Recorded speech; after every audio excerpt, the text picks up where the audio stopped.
these are the cards you should spend your collector's tokens on versus the ones you shouldn't. Now, I would love to have put all of the cards in a tier list format just like the thumbnail, but I know what you guys are like.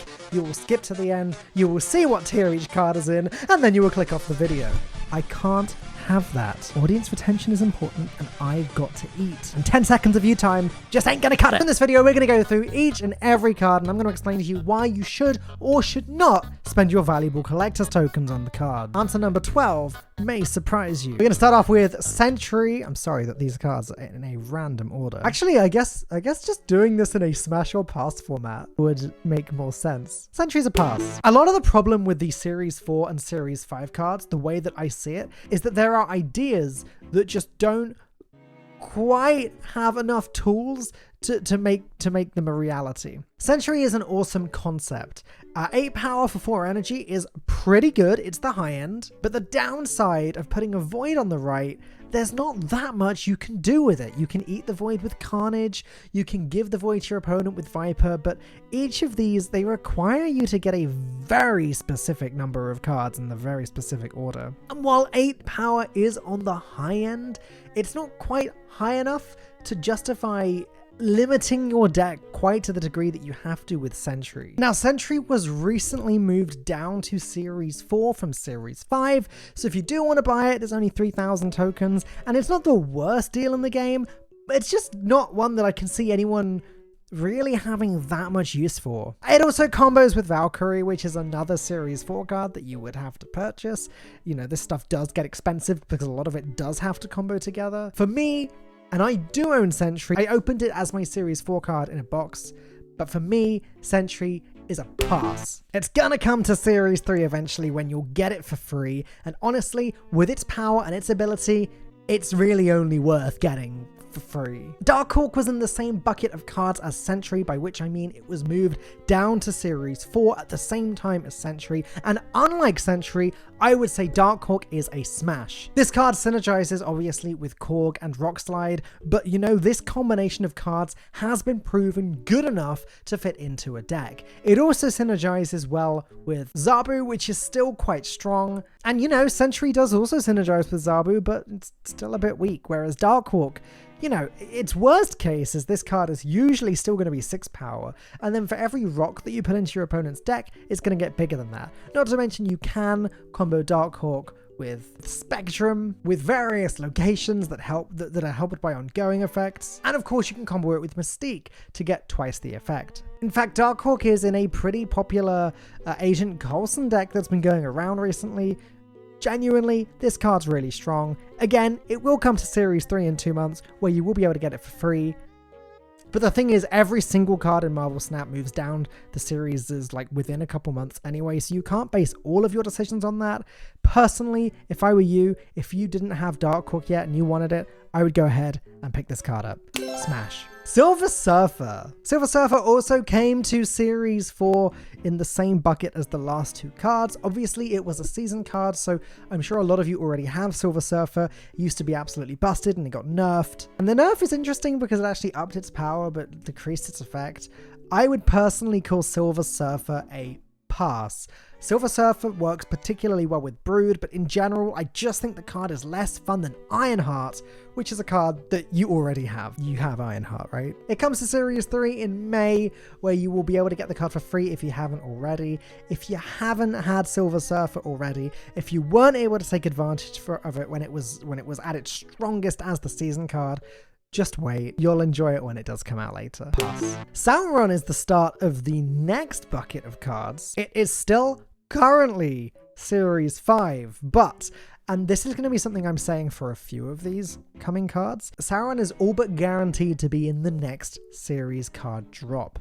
So you do not want to spend 6,000 collector's tokens on Sauron today. Yeah, Sauron's really strong. It works well in one of the strongest decks in the meta with the Red Skulls and the Typhoid Marys and the Shuri, etc. There is no denying that Sauron is one of the best Series 5 cards to come to Marvel Snap. Do not buy it. it will cost you 3,000 fewer collector's tokens if you wait just a few more weeks. The next series drop hasn't been announced and confirmed yet, but if Second Dinner do follow the pattern that they've established from the previous few drops, it is all but guaranteed to be going down. My suggestion is that Sauron is a pass for now. If you really want Sauron, wait a few weeks, pick him up for 3,000 collector's tokens. I don't think you'll regret a little bit of patience there. Shanna is a pass. Do I have to say anything else? Unfortunately, Shanna is dropping to Series 4 within the next few weeks, which means that you will be able to get her as your Series 4 card box thing. You know, the 1 in 40 boxes. And I think that you will almost definitely be disappointed when you pick up Shanna. She is useless. She adds a 1-cost card to each of your locations. There are so many bad 1-cost cards. You know, most of them have 1 or 2 power at the most, which is going to make it a waste of space. And then that's not even factoring in cards like Ebony Maw, cards like Titania, where when played at the wrong time can really screw you over. Yeah, there's some utility here with Ka-Zar, but honestly, save your collector's tokens and hope to RNG that she is not your next Series 4 card when the drop happens in a few weeks. Pass. Pass, pass, pass. Also, when she's Series 4, she's still a pass. Wait, get her for free, probably never use her. Of course, she could get buffed or like other synergistic cards could get added to the game, and I hope so. It would be great to see these less utilized cards doing some stuff, but for now, stay away from Shanna. Dazzler is equally a pass, but not quite as firm a pass as Shanna. Her effect actually I think is pretty interesting. She gets a big old power boost if all of your locations are full. She ends up as a 4-cost 10 power card, which is actually much more reasonable even compared to Sentry. There are some interesting possibilities here, you know, whether it's Dazzler with Ultron, Dazzler with Squirrel Girl, Brood, cards like that. Like, I'm sure it would be reasonably straightforward to build a deck where Dazzler works. That being said, I haven't ever seen Dazzler being used that effectively in the past. So my gut instinct is that she probably just isn't good enough at the moment. Not to mention, she's moving down from Series 5 to Series 4 in a few weeks. Pass for now, hold off. Then if you want her, go ahead and pick her up. But for me, again, she's another card I'm going to be waiting to get for free when she enters Series 3 later this year. Pass. The Shadow King. I was unfortunate enough to unbox this as my Series 4 card. The Shadow King is utterly useless. If you do want it, get it sooner rather than later, because very soon it's going to get to the point where there's no point in purchasing it, because soon after that it'll move down to Series 3. But if I were you, I would just wait until you get this card essentially for free in a Series 3 box. It is completely useless. I thought when I first saw the Shadow King that it was going to affect all 3 locations and set every single card to its base power. I don't really see how the Shadow King is any good. It's sort of fine, I guess, as a counter to Valkyrie. That's the only thing I can think of that's sort of seeing play that the Shadow King does well against. I mean, you could argue Shuri, sure, but then why aren't you just playing Shang-Chi? It's just better in every way. This card is useless. Stay away from it. Pass. Alright, something a little bit stronger than the last few. Most of you probably already have Zabu. Again, it was a season pass card. It is moving down from Series 5 to Series 4 within the next few weeks if you don't already have him. So again, Zabu is obviously by default a pass. Do not buy Zabu when it is about to move down. It would be a bad use of your collector's tokens.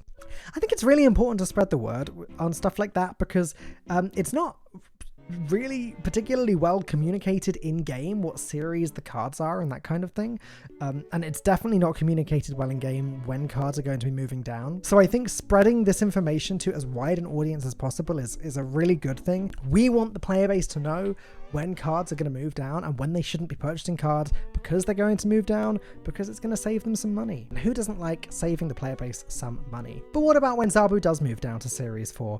Yeah, if this is how you'd want to spend your tokens, I don't see why not. Zabu is pretty strong. He did get nerfed, obviously. He was busted before when he was a 3-cost card and decreased the cost of 4-cost cards by 2, but even now he's pretty strong. The fact that you can play Zabu on turn 2 into like Moon Girl turn 3 when you've got played Quinjet on turn 1, and then you could still play the whole double Spider-Man thing on turn. You know, Zabu is strong. It leads to a lot of good combos. He's basically a better Sarah a lot of the time because you can play him so much earlier. He can really swing a game in your favor. So Zabu is a pass for now, but a smash once he moves down. We're heading into the newer cards now, as Ghost was released on the 14th of February and will be moving down to Series 4 in April. So if you really did want this card, then you could go ahead and purchase her without, I think, too much buyer's remorse. Also, it's worth noting that with all of the Series 5 cards, supposedly there is going to be some sort of like Founders Edition or First Edition badge that you get on a Series 5 card if you got it before it moves down to Series 4. So technically, it's never really a complete waste of tokens if you value that badge. We don't know what the badge is going to look like yet, so I guess it's not really reasonable to say whether that's going to be worth the extra tokens or not. That conversation aside, Ghost kind of sucks. I was actually pretty excited about Ghost. I almost snap purchased it when it came out, and then I realized it's really not that good. Players have gotten good enough with Shang-Chi to sort of be able to manufacture their final turn so that they're acting second. You know, that's just part of the skill in Marvel Snap, is getting into that position. And while Ghost can do that for you, Shang-Chi is one of the only few cards it synergizes with. The others are, I guess, the Shadow King, if you're playing Shadow King instead of a Shang-Chi for some ungodly reason, or Valkyrie. Another card that is currently in Series 4 and we'll get to in a bit. If you have Valkyrie, then yeah, that's probably one of the absolute best cards to combo with Ghost. But if you don't have Valkyrie, this is a big fat pass. And even if you do have Valkyrie, it's only a smash if you really like the idea of playing those cards together. Personally, I think there are better options, and for me, Ghost is still a pass. You might see a little bit of my bias coming in this section, as I do really like Stature. I made a whole YouTube video dedicated to her appearances in the comics. It was a trial for a series that I was hoping to pursue of covering some of the lore of Marvel Snap, but unfortunately, the video wasn't super popular, so I decided not to continue it for now. Sorry guys, I know those of you that did watch it really liked it. But I personally did buy Stature. I bought it almost as soon as it came out. I really liked the idea of having a purpose to play Black Bolt and to play Moon Knight, and also like Stature plays really well with Moon Girl, with She-Hulk, with Shuri. There are some really nice combos there. And now, because of my personal bias, I am actually going to say that Stature is a smash. She remains in Series 5 for at least another month, so you could still pick her up and still enjoy her before she moves down to Series 4. But don't just go and buy her because I said so. There are other smashes coming up which I think are just objectively better purchases than Stature. So while she is a smash, if it was a tier list, she would be on the low end of the tier list. But she is powerful and she does have some very strong use cases. I recommend giving her a go if you haven't already. Kang the Conqueror. Definitely not as busted as I originally thought. I tend to make that mistake about a few cards. But what a crazy effect, being able to essentially go back in time a turn, undo snaps, undo everything. Kang is particularly strong when played in a Thanos deck or anything that runs Lockjaw. You know, any deck where you can play Kang and then undo it and not lose any cards because you're drawing so many cards, or because, you know, you got Kang from a Lockjaw, so it doesn't actually cost any of your resources to play him out. Is he the strongest card in Marvel Snap? No. Should you buy him? Absolutely. Kang is a smash. As it stands, Second Dinner have no plans on moving Kang down to Series 4 or Series 3. So this is one of the only few ways you can spend your collector's tokens well and not worry that the card is going to get moved down immediately. Kang's staying in Series 5, and so he is a great investment. And hey, spoiler alert, skipping to some of the later cards, Thanos is also a smash for the same reason.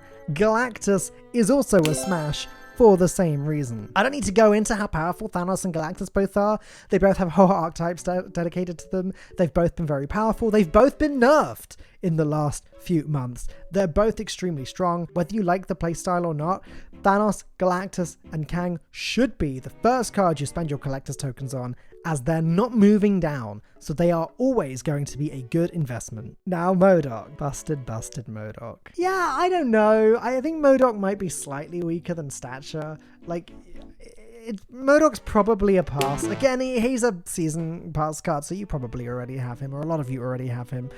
If you don't, just hold off. MODOK is obviously good with Apocalypse, it's obviously good with Dracula, it's obviously good with Swarm, but otherwise, you know, it's a very specific archetype. It's an archetype that really does broadcast itself in advance. You know exactly what it's gonna do, and I don't know, it's just not that great. It's a cool card, don't get me wrong, it's one of the cooler cards that's been released.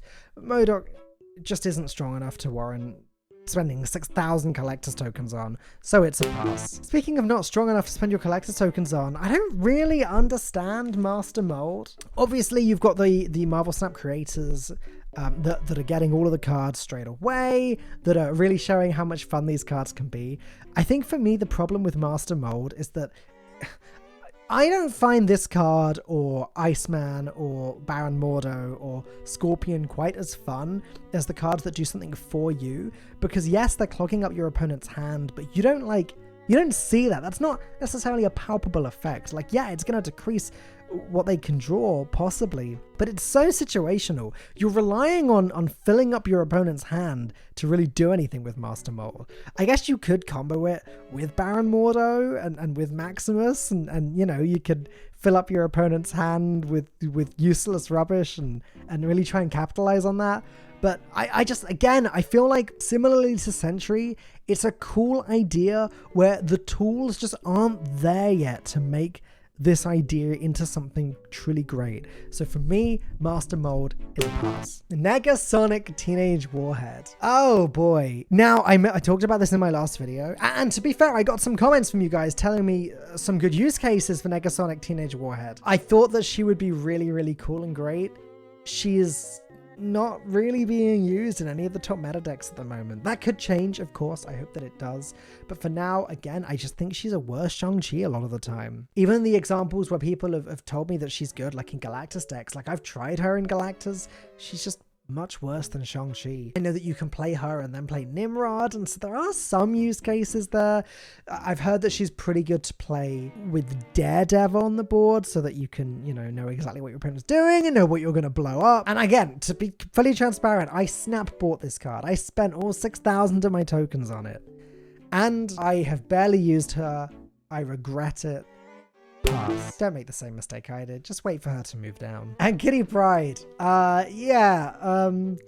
This is a pass. Is this card even usable at the moment? I haven't been keeping up to date with this, but I know that she was essentially disabled from the game because of some game-breaking bug where she was disconnecting people. I don't know what the latest is on this, and also by the time I release this video, that may have changed and she might be enabled again, but my gut instinct is that this is a pass. The effect's pretty cool. You can return it to the hand to increase the power, and you can do that every single turn. I just think she's a lot of the time gonna be worse than Sunspot, but she's like more on this smashier side of pass. You know, like if you wanted to purchase Kitty Pryde, I could see it. I could see that being a good decision. Nimrod is, of course, the season pass card for the last month. So a lot of you already have it. Is Nimrod worth spending 6,000 collector's tokens on? Yeah, maybe. Do you know what? Yeah, I'm going to say smash. Nimrod does have a lot of cool uses with Carnage, with Wolverine, with Venom, with Galactus, with Destroyer, with, you know, Nimrod. There's a lot of ways that you can use Nimrod. You can buff it up with Shuri and then spread it all over the place. You can combo it with Negasonic Teenage Warhead. I would say Nimrod is powerful enough to warrant getting. Really, you should just buy the series pass if you've still got time when this video comes out and take advantage of it that way. But if you want to spend 6,000 collector's tokens on it, it's probably going to be as good a purchase as most of the other Series 5 cards currently. In general, they're not that worth it, in my opinion. This one's pretty good. Null. So Null is currently Series 4 and is dropping to Series 3 in May. So you've got another month of it being Series 4. If you really do want Null, if you want that extra tool for your Destroyer deck, for your Galactus deck, for your Negasonic Teenage Warhead deck, then sure.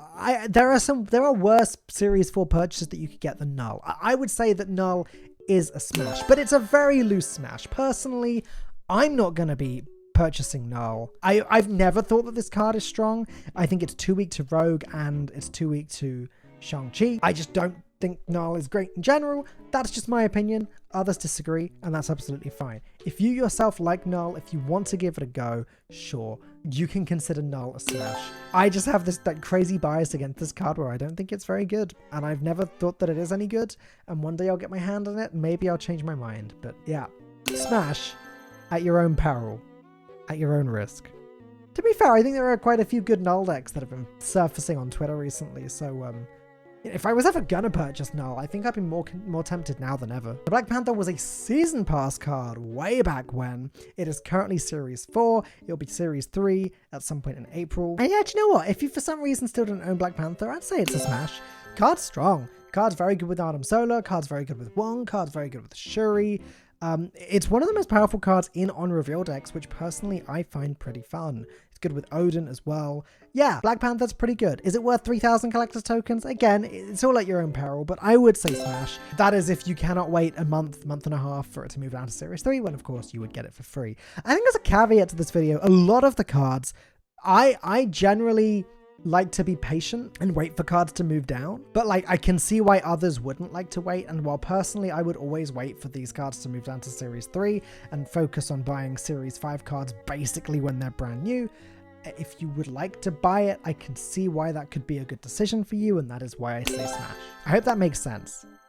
Again, I'm trying not to be too biased here, and I know I have a thing for like min-maxing with this game that some people don't necessarily agree with. All right, and the final 4 cards are all going to be in one bucket together. Bast, Shuri, Super Skrull, and Valkyrie. Valkyrie in particular has been seeing so much play recently. I cannot wait to get my hands on her. Super Skrull and Bast are very cool, and Shuri has been the most broken card in Marvel Snap for months and months and months now. I do not know why Second Dinner refused to nerf her. Seriously, it has to happen. I've talked about my suggested nerfs for Shuri in a previous video. I would go over them in another video soon if she doesn't get nerfed. Like, I'm going to dedicate a whole video to it. It's the most broken card in Marvel Snap. If you haven't bought Shuri yet, then frankly, you've made a mistake waiting this long, as she probably will get nerfed soon. But regardless, all of these cards, including Valkyrie, which for me is the one that I want the most out of these, because I still do not have this card, but it's still a pass. They're all passes because they're coming to Series 3 in just a few weeks. And the next season drop, unless Second Dinner change the pattern that they're doing things drastically, Valkyrie, Shuri, Bast, and Super Skrull will all be hitting Series 3, which means you'll all be getting them practically for free. In fact, one of them you will be getting for free as your free Series 3 card of the month, and then the rest of them you'll get like within the next few boxes that you open. So for these cards, just wait. Do not spend 3,000 tokens on them. It would be a huge waste. I don't know how much I'm going to be able to edit down from this. This video ended up being 30 minutes of recording, 32 and a half minutes. Hopefully I edit it down so it's not quite that long. I hope you found it useful. Were there any opinions that you disagreed with? Please let me know in the comments. Of course, a huge shout out to my Patreons. I appreciate you all so much. If you would like to help support my channel and support what I'm doing, do feel free to join them with the link in the description below. That's me for now. I'll see you in the next one.